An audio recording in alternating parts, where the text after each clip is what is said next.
Joe and Seth's has been turning out posh popcorn in West London for almost 10 years, building a business at home and abroad.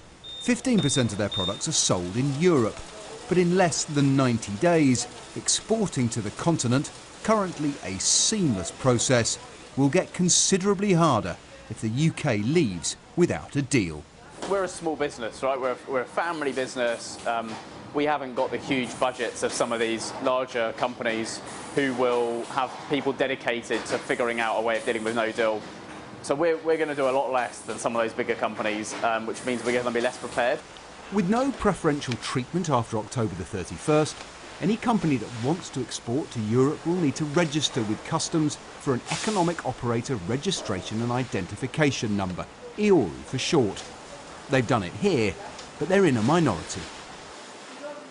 So far, 70,000 businesses have successfully signed up for an EORI number. That still leaves 170,000 businesses. That's 2/3 of those the government estimates may need to register in the event of no deal. Those that have registered account for 75% of trade with the EU by volume.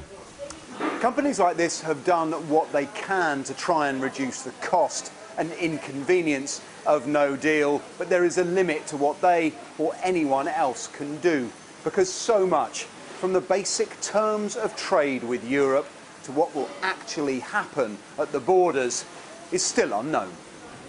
It isn't just small companies that aren't ready. Sky News understands that a major high street food outlet has only recently begun preparing for customs changes despite the threat of no deal in the spring.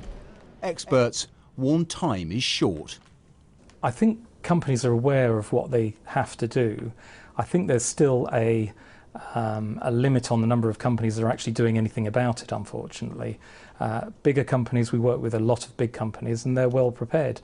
But equally, you'd be surprised by some of the companies that approach you late in the day and say, well, now we need to do something. And it surprises us sometimes who they are, really.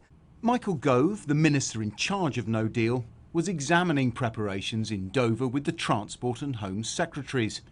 Next week, the government is expected to launch a training programme to help businesses cope with an estimated 150 million extra customs declarations that will result from no deal. Whether Brexit is a recipe for disaster or a sweet free trade future, some may be watching the no deal drama through their fingers.